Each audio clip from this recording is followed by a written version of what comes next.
CashFlow Diary Podcast, episode 254. Welcome to yet another exciting episode of the CashFlow Diary Podcast, the podcast that teaches you insider tips, tactics, and strategies for creating leverage streams of cash flow into your life. Learn from top-performing entrepreneurs, business owners, investors, and thought leaders from across the globe as they share their secrets to success. Like what you learn on this and other CashFlow Diary podcast episodes? Go to learninvestingnow.com and sign up to receive powerful tips and information that will help you succeed as an entrepreneur and investor.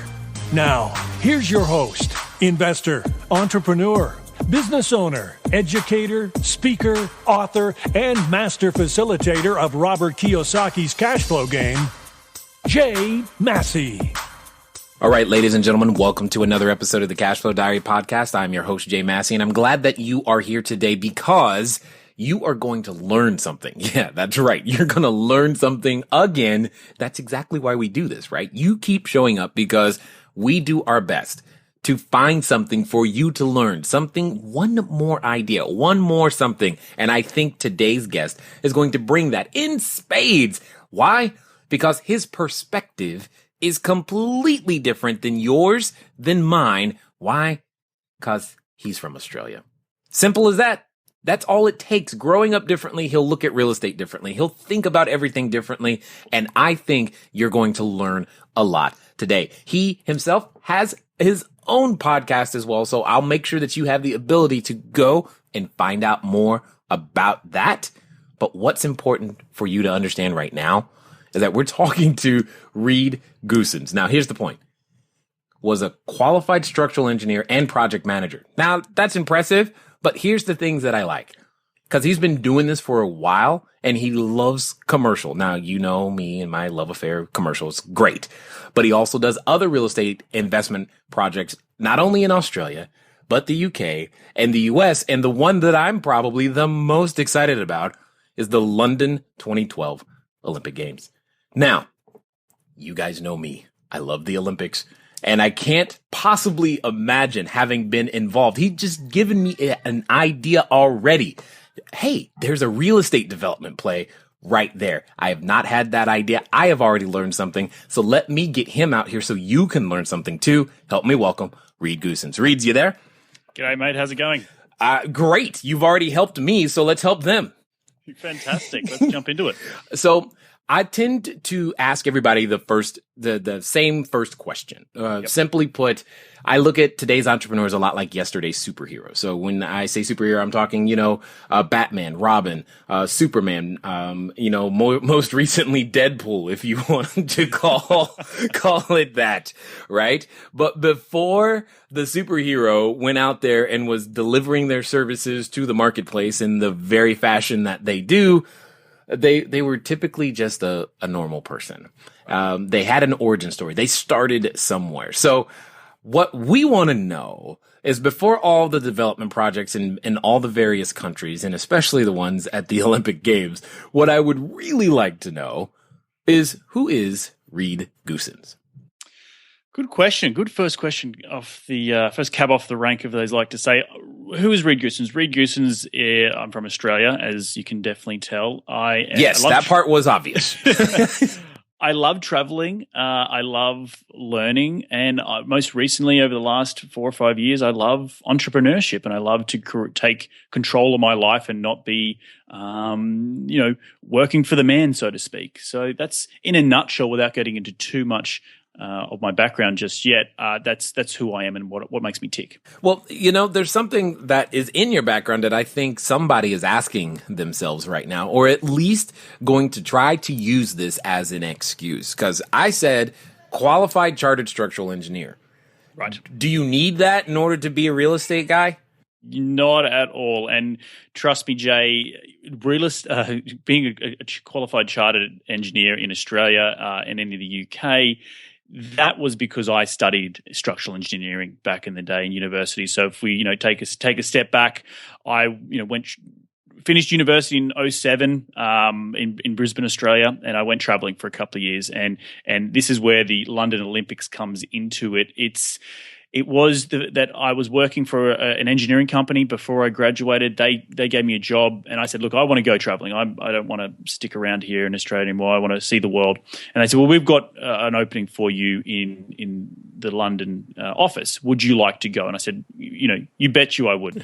So I packed my bags and I went over to London, and I worked on some projects related to the London Olympic Games in regards to development of the Paddington Station. You might know Paddington Bear for those listeners out there. I do.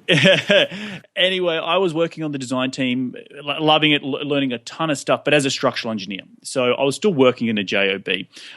Cut a long story short, had some incredible experiences working on site, working with the general contractor to understanding negotiations on a big commercial real estate sort of level, but not knowing really what my bosses were doing. So cut a long story short, was over there for about 18 months, came back to Australia, was sitting in my cubicle at a job, and I said, this can't be what I'm doing for the next 40 years of my life. And at the time, I had no idea what that was. And so, but I knew I wanted to, my idea was that I wanted someone to pay me to live my life. I want someone to pay me to go surfing in the morning. I want someone to pay me to just not have to go to work. And it took a long time. It took about, not a long time, but 3 or 4 months where I said to myself, Reed, you've got to make a change. You can't just be in a cubicle for the next 40 years of your life. As glamorous as working on the structure on the Olympic Games was, it's still working on a job, and I still have to answer to a boss, and I still sit in a cubicle and yada, yada, yada, and crunch numbers. And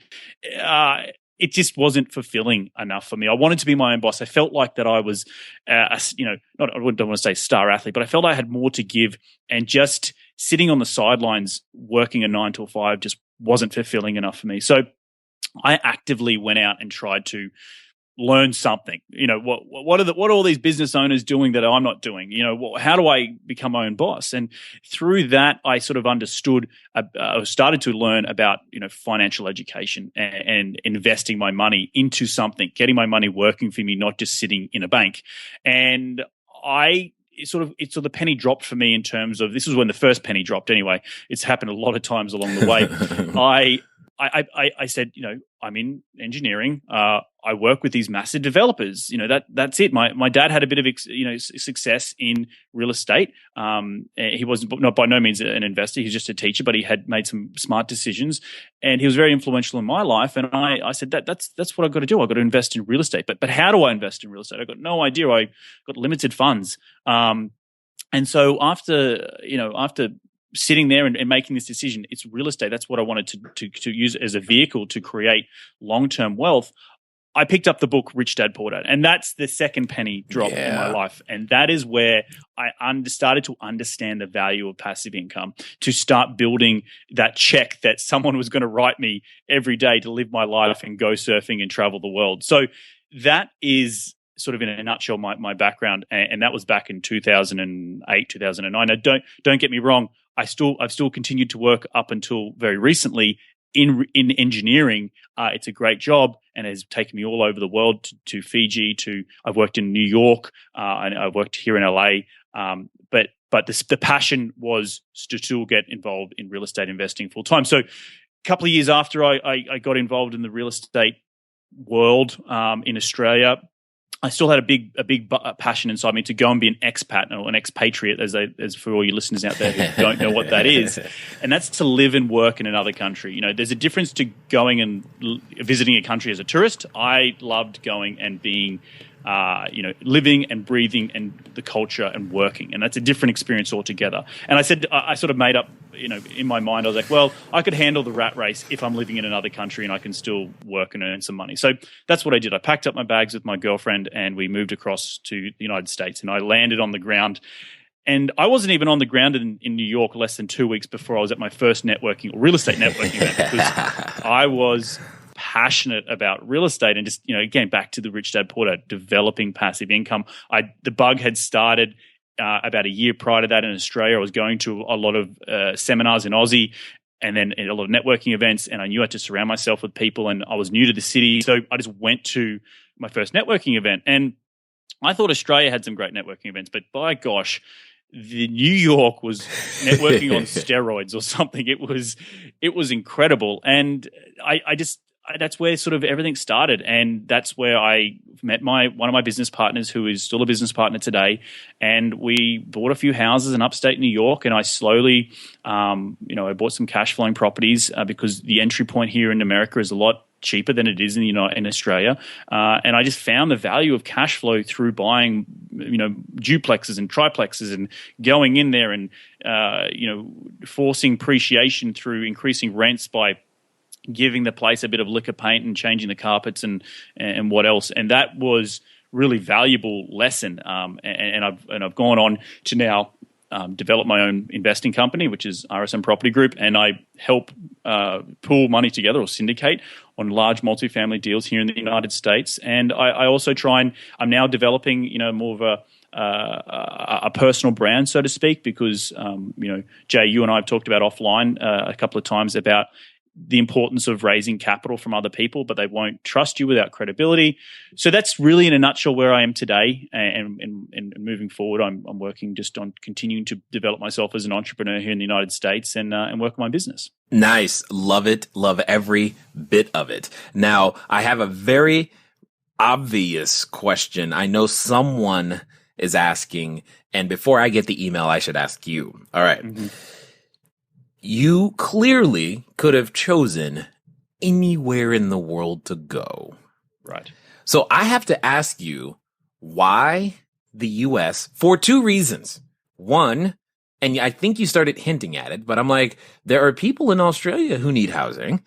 Okay. And two, isn't the surfing better over there anyway?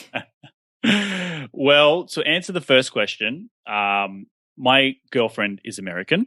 I'm here in the United States because of that. When I was backpacking and gallivanting around the south of France after my time in London for 6 months, I met her, and we have been dating ever since. Got it. She moved to Australia for a period of time, and then we moved back to New York in particular, because when I traveled through New York, it was a city that it captured me. It was like, wow, there's something about it. There's a vibe about it. There's like, you're walking down the street thinking you're killing it in life, but you look across the road, there's a 22 CEO of some, Facebook X company. You're like, geez, I need to pick up my game.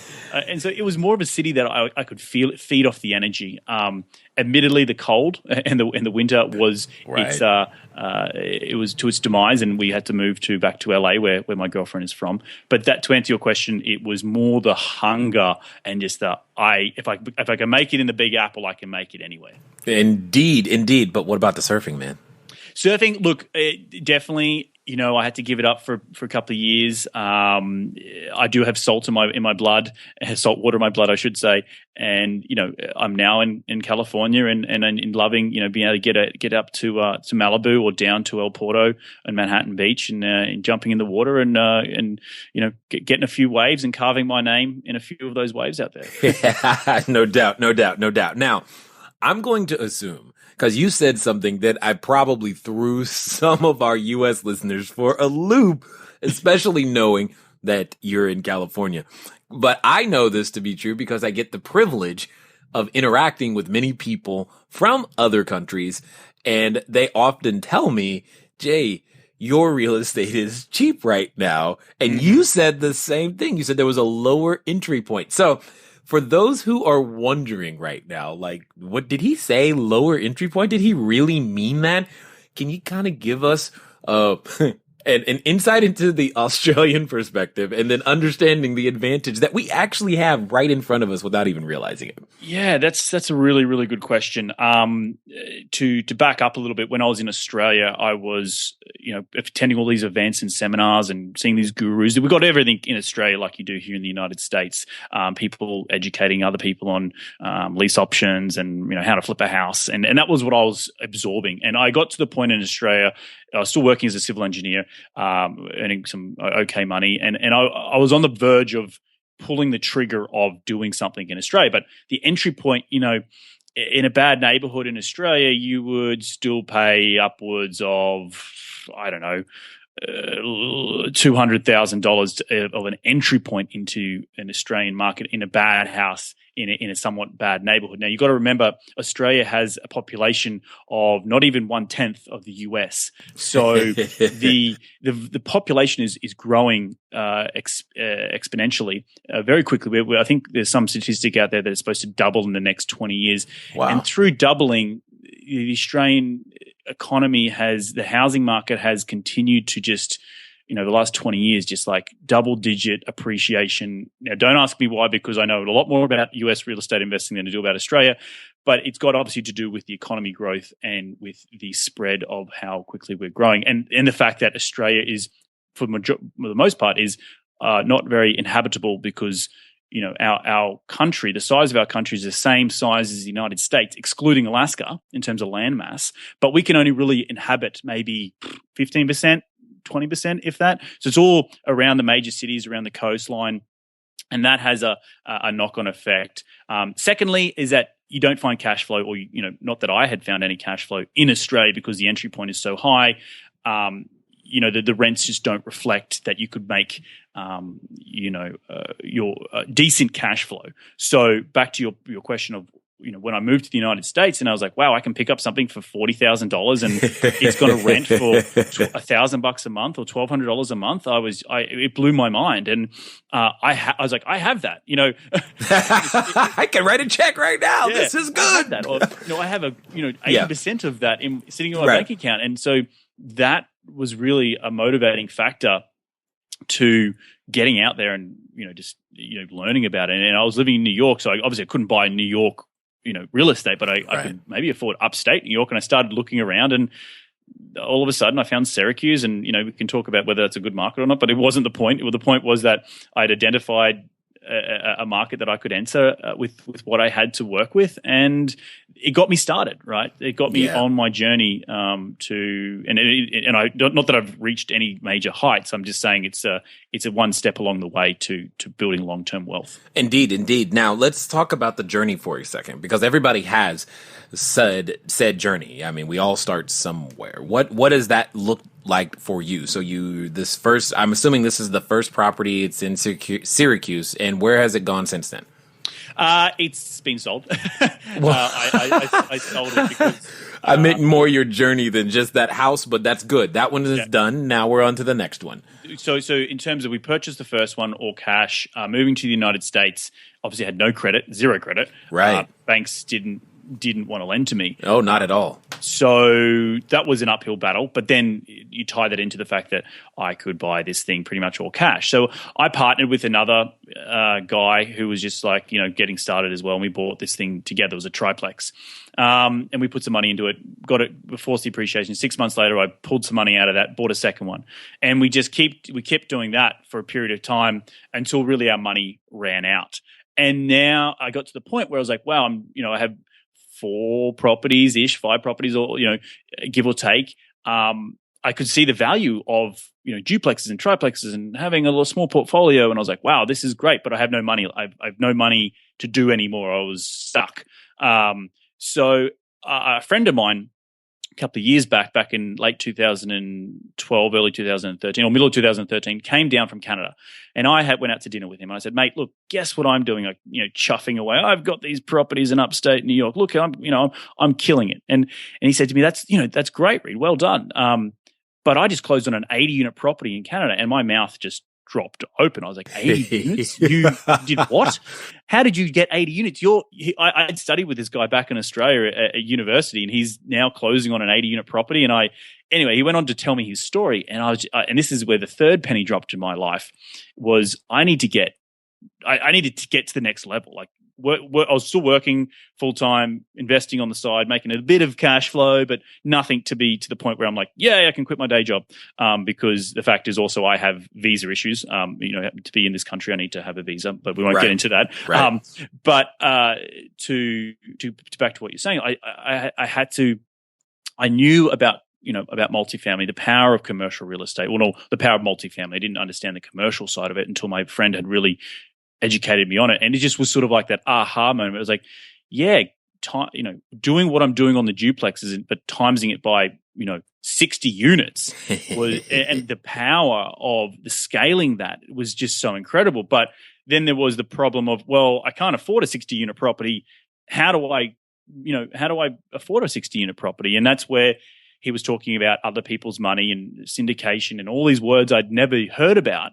And I went and then said, Reed, you got to up your game here. You got to go get yourself a mentor. You got to get yourself educated on how to now take your business, or your investing career to the next level. And that was through starting a personal brand, through websites, through trying to be in front of as many people as I can. You mentioned in the beginning, I've now just recently started a podcast. It's sort of all these different avenues to build credibility. And that's where I'm at today. And, just recently I helped close on a 250-unit deal in Texas. Had no idea that was going to happen last year. It did. I was blown away. But it goes back to making sure that, educating yourself on certain different investing things, different investing vehicles out there in terms of real estate, and then going out and having the mindset to execute that and being surrounded by the credible people, because you can't do it all by yourself. And the interesting thing that I like about what you just said is you didn't know that was going to happen. However, prior to that happening, the idea of getting 250 units might have been like, yeah, one day, 10 years from now, I'll eventually work up to having 250 units. Yep. But yet, suddenly, a new idea comes into your life, a new way of thinking, looking, and perceiving the world, and more importantly, the business that you're doing. Same business. You didn't even change. You just changed some thought processes. And then those thoughts then churned new different actions. And then all of a sudden, you're like, 250 units. Exactly. And just to clarify to all your listeners out there, I don't personally own 250 units. I was able to pool people's money together and connect the deal with money. And the way I connected the deal with money was because when I first moved to LA, I started this, my online business. I'm still working full time, but I want to really scale my business. I said, I need to start a networking event. And through that networking event that I started, I was able to meet a person who had a really cracking deal in Texas. I was able to connect that deal with my mentor and his bunch of investors, and we were able to get this deal done together. Had no idea it was going to be the size of what it was. We had raised something like, together we raised like $3.5 million or whatever it was. It was like stupidly amount of money, and it was all through, as you're saying, changing your mindset to saying, I can do this, and take action to just doing it, and not necessarily throwing caution to the wind, because it wasn't caution to the wind. It was educating myself on certain topics like large multifamily investing, but understanding that I needed to. No one knew about me. No one knows who Reed Goossens is. A lot of people still don't know who Reed Goossens is, and I needed to get that out there. And the way I got that out there and increase my influence was through a small networking event that is still running today. And we had 30 or 40 investors at the event the other night, which was fantastic. So it's continuing to learn every day. Indeed. And that's the point. Now, for those of us that are profoundly American-centric, could you tell us what a cracking deal is? A cracking deal just is my Australian lingo-ness. It means just it's a hot deal. It's a piping hot deal. It's cracking. It's a cracking deal. It's I know. I just know somebody somewhere is thinking, what's cracking mean? Jay, they're going to send me an email. Jay, I want a cracking deal. Can you help me? Is this deal cracking? I'm like, hold on, guys. He just meant, yeah. I just wanted them to hear you explain it. Otherwise, emails. So, hot deal. yeah, totally understood. Now, so now that you've done this, like what's your thing? Like, what's your favorite way to go out there into the real estate space and create value? Okay, so you probably have figured out that creating value is what this whole game is about, and hopefully you are creating value in various different ways. Remember, the ultimate arbiter, the judge, the one who determines whether or not you're creating value is the customer. If you're not receiving money, cash, certificates of appreciation, whatever you want to call them, if you're not getting any, it's simply because you're not creating value. And maybe people don't know that the value you're creating even exists. So, if you want to get some quick lessons on creating value, how to do that, maybe as a real estate investor, pick up a copy of my book. Because you are listening to the podcast, you get a free PDF copy. Just go over to CashFlowDiary.com, free book, or send a text message to 72000. Text the word book, BOOK, to 72000, and I will give you a free electronic copy of the book. And for those of you who like the audio stuff, well, we have a special discounted offer for the audiobook right behind that, if you so choose. Anyway, I know you want to find out, how does the Aussie want to create value? So I'm going to let you get right back to it. Favorite way in terms of when I identify a property is through forced appreciation. I love, and that's really where it goes back to my mate from Canada, who was telling me about the different ways that he's identifying value add properties going in there.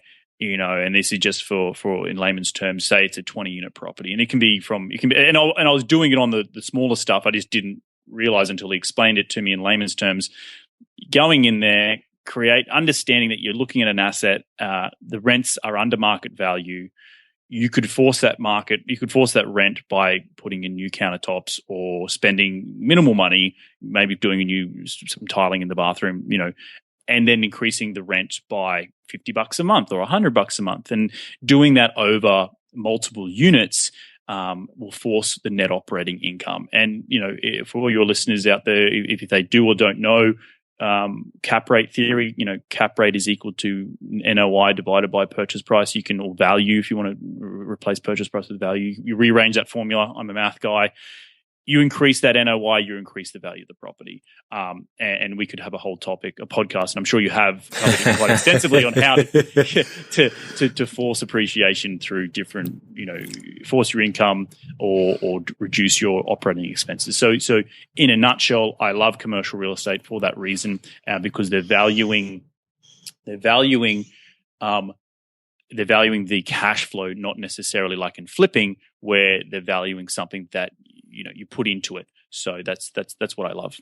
Well, I also like what you're doing, because it's the forced appreciation as opposed to the other types of appreciation, as we all know, because forced is actually something you can do something about. You have a logical reason as to why this is suddenly worth more. It never has made sense to me, Reed. You tell me.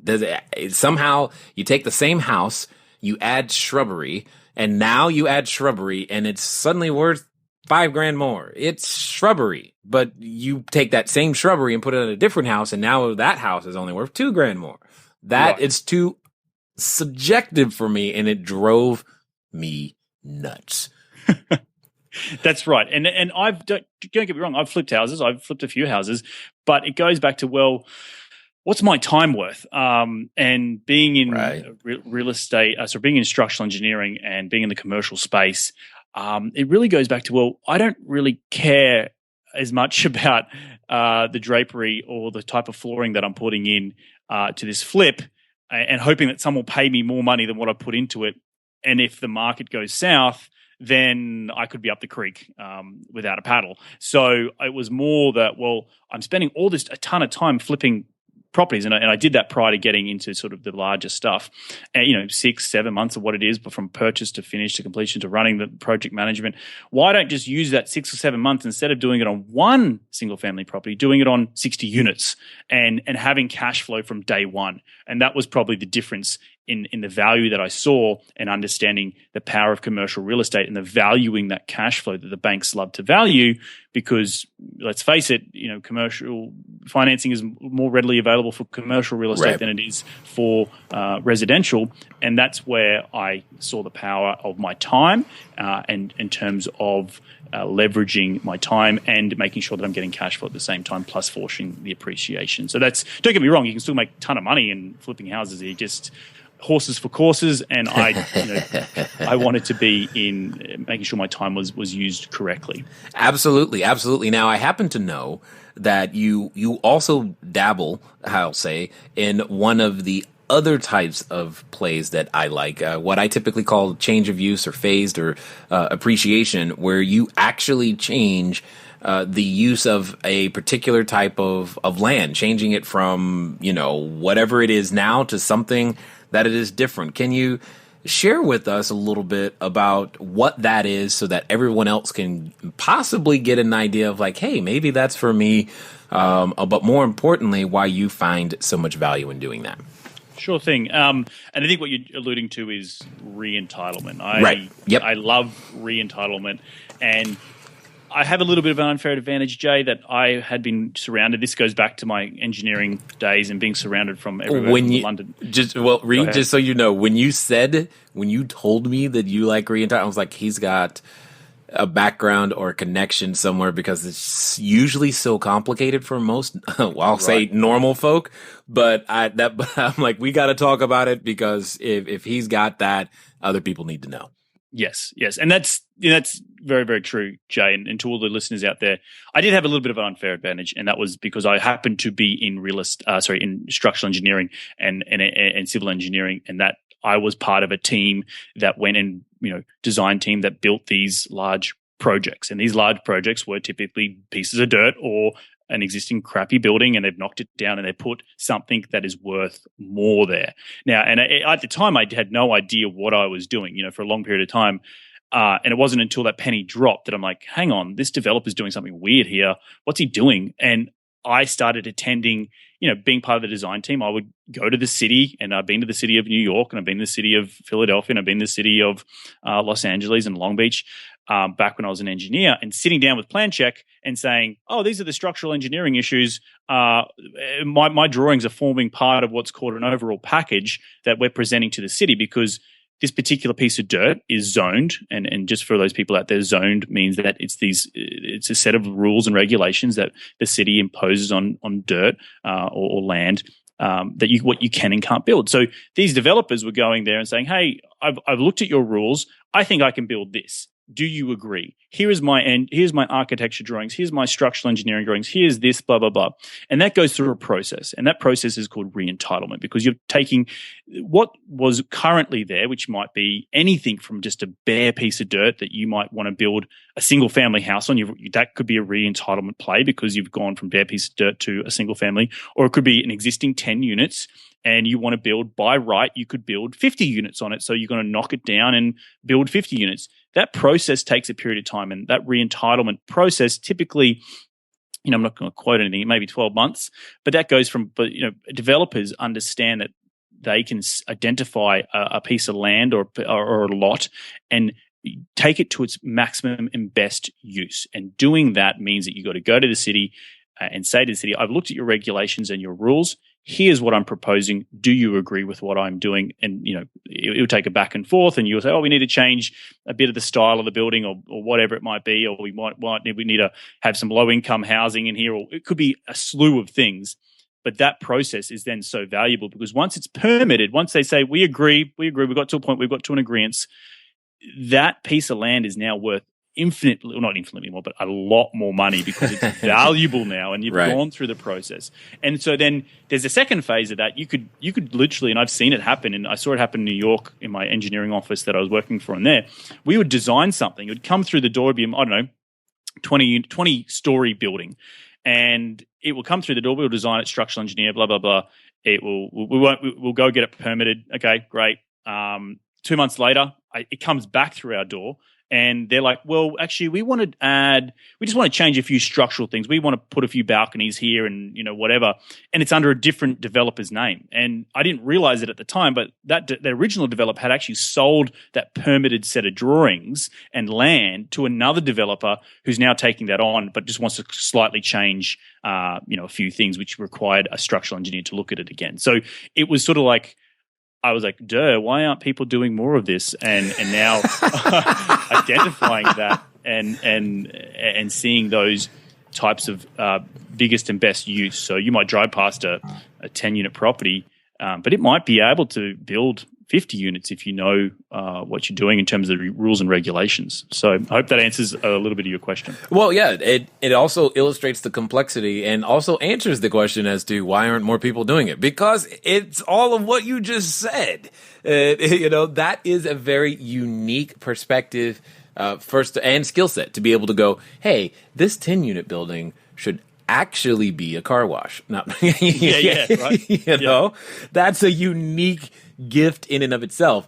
Then you add to that being able to talk to the right individuals in the right way to get them to go, yes, we agree with you, in and of itself is a completely different obstacle in and of itself. So when you pull all that together, the path of least resistance, you know what, this 10-unit building, I think I'll keep it as a 10-unit building because that's the obvious play. But as you have alluded to, taking that extra step, gaining those extra skills, it is very, very lucrative. It's why I love change of use plays, is because you could, in fact, it gives you an unfair advantage because in that particular example, you could probably pay more than what someone else would pay for that very same building because your end game is going to create so much value.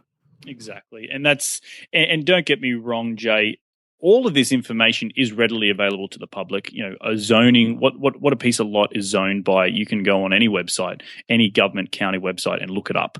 It just takes the time and effort. And so it's just understanding the sort of players you need to have involved. And I'll go through the team members. You'll need an architect. That's for one. You're definitely going to need an architect.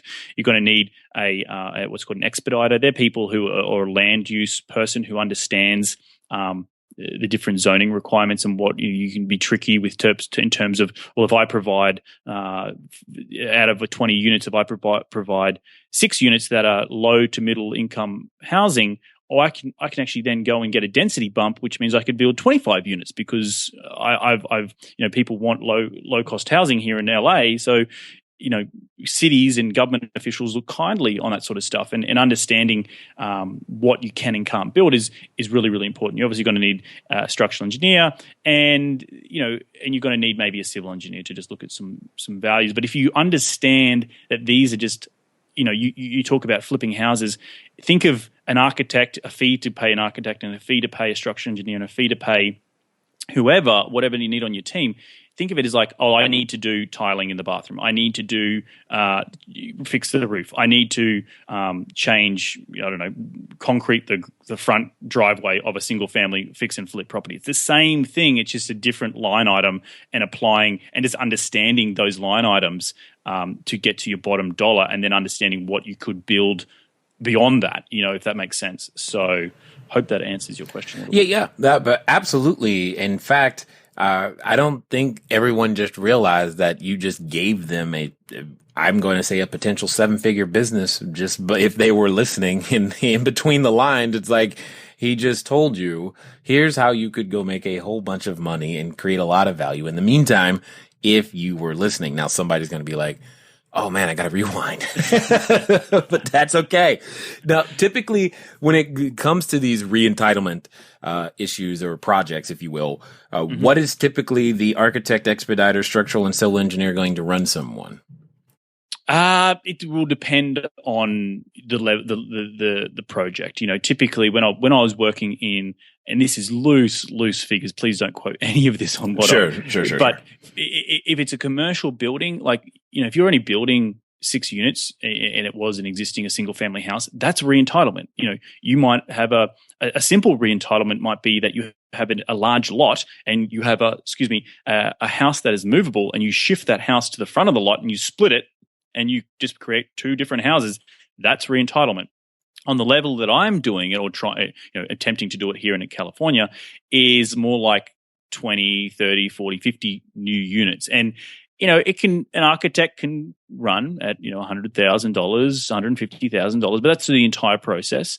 But that's just, again, a line item, and being comfortable with those figures is just part and parcel of, when someone first looked at flipping a house, I don't want to pay $10,000 to do the roof. It's like, well, that's just what it costs, and you get used to that. Oh, it's $10,000 here in LA or whatever it might be. It might be $6,000 in the Midwest, and you just get used to those figures. So, roughly around $150,000 for an architect. Then you're going to have a structural engineer, and then you're going to have a civil engineer, and you probably a re-entitlement project on say 50 units. If we'll probably run you in the order of $300,000 to $400,000. Now, remember.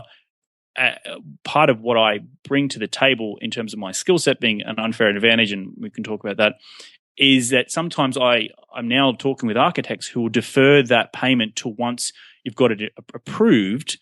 You might have to give them a bit of money up front, And once you've got it approved and re-entitled and an increased value, then you could go and sell it to another developer, and they will get their money on the back end. And I've talked with a few architects who are readily available in LA to do that sort of stuff. So if you are interested, I can definitely connect people with the right types of people. So, well, I'm sure you're going to get a few emails, but one of the things that I was just thinking about that you had mentioned earlier is the subject of negotiations. People fail to realize how much value there is in that. But somebody, one of you, I'm talking to you, we're listening right now. And when he said the architect was 100, you were all with us. Then he said the architect was $100,000, and you was like, oh man, you just exited the conversation, stage left. Hopefully you are still listening, because later you heard him come up with a way to negotiate. Yes, that $100,000 is still quote unquote owed and due. It's very well earned, but it's when it needed to be paid that got changed that probably opened this door right back up for you. Hopefully you were listening and you now understand why negotiations becomes one of the most important skills in this particular business as a whole. So when it comes to these types of projects, some would say that California is by far the most challenging state, probably next to New York, to do this in. Mm-hmm. Would you agree? I would agree. Yeah. Okay. I'm like, dude, try to make it easier. Go somewhere else and do it. I've re-entitled, I guess you could say re-entitled. I've done a few fix and flips in Philadelphia, which required me to go to the city in Philly. I added like 2 stories to an existing building. That still required, going to the city and understanding, okay, hey city, it's zoned to do this. Do you agree? Blah, blah, blah. The steps we just went through.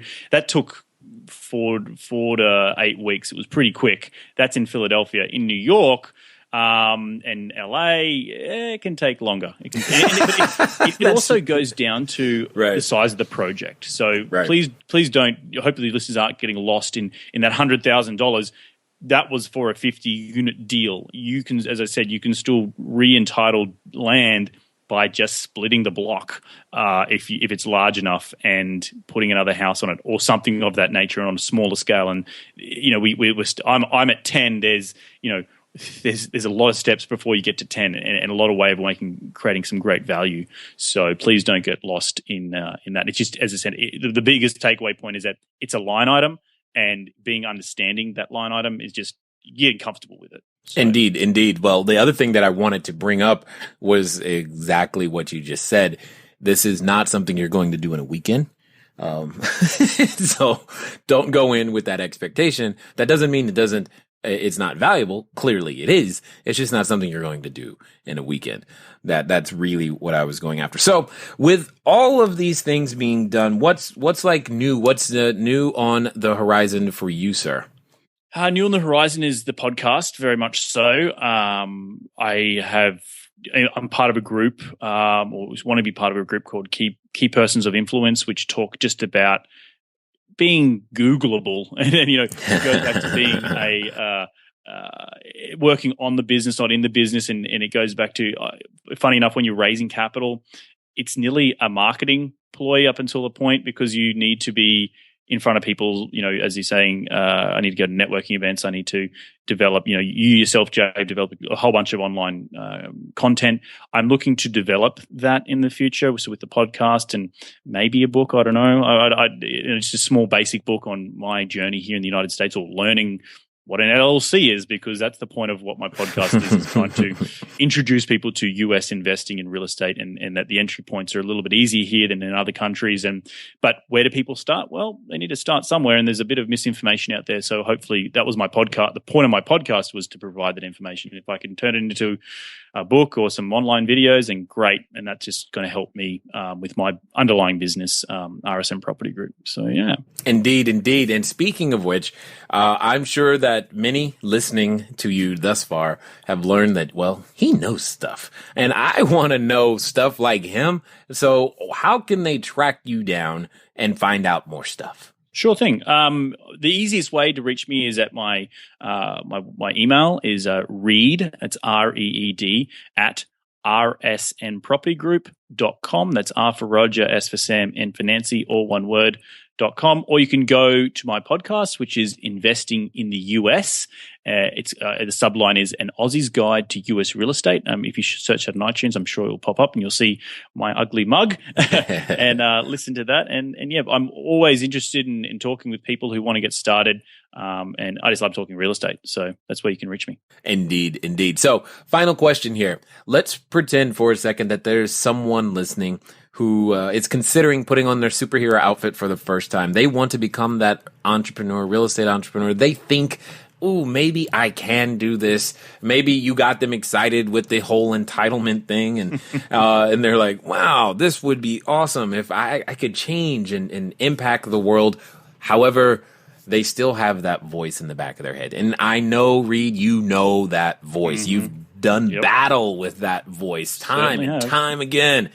So what would you say to that person who is yet to move forward, but is still grappling and wrestling daily with that voice in the back of their head? I would say to that person who's listening to this show is you need the desire, you want the desire to change. If you don't have that desire to change and be willing enough to take the action steps to do that, then you need to be. And what does that mean? That means surrounding yourself with like-minded individuals, going to networking events, listening to podcasts, reading books. Once you get to a point where you're comfortable, then you can start taking action. And it's, goes back to increasing your financial IQ or just educating yourself on how you can create whatever it might be, whether it be an entrepreneur or whether it be long-term wealth or whatever that might be, and understanding your why factor and really acting on that. And that's probably my biggest. I would say if you, and this is going to be an action step for everyone. I challenge everyone out there, if you're thinking about it, you're just starting to listen to Jay's podcast, go to 5 networking events related to real estate in your local area. And if you haven't found someone that you can find value out of, or you haven't learnt anything, then, don't go, but I highly doubt that you won't learn something from those events. So get out there and get amongst it. Excellent. Great advice. Love the action orientation of everything. Thank you, sir, for taking the time to invest your knowledge here with us at the Cashflow Diary. Thanks a lot, Jay. Much appreciated.